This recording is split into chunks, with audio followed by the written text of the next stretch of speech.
বছরের পর বছর ধরেই এভাবেই বড়শি দিয়ে চিংড়ি মাছ ধরছে একদল বড়শিওয়ালা। নদীর মাঝে ছোট নৌকায় করে ঘন্টার পর ঘন্টা বসে থেকে একের পর এক মাছ শিকার করছেন তারা। সাধারণত মাছ ধরার জন্য তারা যে ধরনের বড়শি ব্যবহার করে থাকে সেগুলো মূলত বাজার থেকে কিনে আনা কোনো বড়শি নয়, সেগুলো এক প্রকার সুই। আর সেই সুইগুলোকেই হাত দিয়ে বেঁকিয়ে বড়শির আকৃতি করা হয়ে থাকে, যেগুলোতে টোপ হিসাবে ব্যবহার করা হয়ে থাকে কেঁচো। যদিও অন্যরা ভিন্ন কিছু ব্যবহার করতে পারে, বাট আমি যাদের সাথে এসেছি তারা কেঁচো দিয়েই মূলত এই মাছ ধরে। বড়শি ফেলার পরে এবার খেয়াল রাখতে হবে কখন বড়শিতে মাছ বাজে। সেজন্য একের পর এক বড়শি টান দিয়ে দেখছেন মাছ বেজেছে কিনা। প্রথম দিকে প্রায় আধা ঘন্টা বসে থাকার পর তিনি একটি মাছ পেয়েছেন, আর যখন এই মাছটি পেয়েছেন বেশ খুশিও হয়েছেন।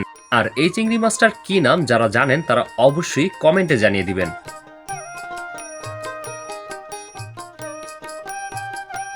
বড়শি দিয়ে মাছ ধরারও একটি জোবা রয়েছে, যদিও বর্তমানে সেই জোবা চলছে না, তাই একটু মাছ কম পাওয়া যাচ্ছে। এছাড়াও তাদের থেকে শুনেছি যদি আকাশে মেঘ থাকে তাহলে বড়শিতে মাছ খুবই কম বাজে, আর আজ আকাশে মেঘ ছিল। মেঘ থাকলে মাছ কম থাকে। হ্যাঁ, ও আচ্ছা আচ্ছা, আমরা আজকে মেঘের দিনই আছি। সারাদিন নদীতে থেকে রোদে পড়ে বৃষ্টিতে ভেজে যে পরিমাণ মাছ পেয়ে থাকে সেগুলো বিক্রি করেই চলে তাদের ঘর সংসার।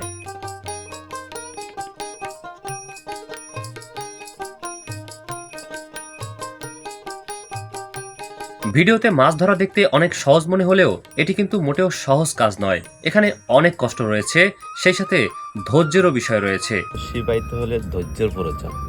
আচ্ছা যে আচ্ছা, ধৈর্য ধরতে পারবে তার জন্য বড়শি পাওয়া পারফেক্ট। এছাড়া মানে ধৈর্য ছাড়া আর কি, ধৈর্য ছাড়া তার জন্য বড়শি পাওয়া না।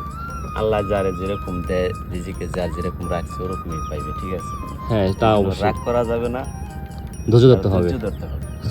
এদিকে আমিও একটু বড়শির দায়িত্ব নিলাম, দেখি কিভাবে মাছ ধরে তারা। যদি কপালে থাকে আমিও একটি মাছ পেতে পারি। বাট বসে অনেকক্ষণই ট্রাই করেছি কিন্তু মাছ পাইনি। খুবই ধৈর্যের বিষয়। আপনি এখানে যখন বসবেন তখন হচ্ছে এই 3-4টা বড়শি আপনার কন্ট্রোল করতে হবে, আর কোনটায় মাছ বাজছে কোনটায় বাজে নাই এটা ট্রাই করতে হবে বারবার।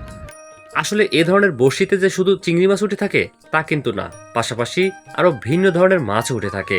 পোয়া মাছ থেকে শুরু করে আরো বিভিন্ন মাছ উঠে থাকে এই বড়শিগুলোতে।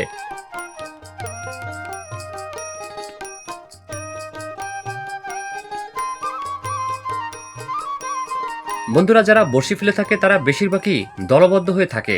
দেখতে পাচ্ছেন কাছাকাছি অনেকগুলো নৌকা রয়েছে, আর সবাই বড়শি ফেলে মাছ ধরছে।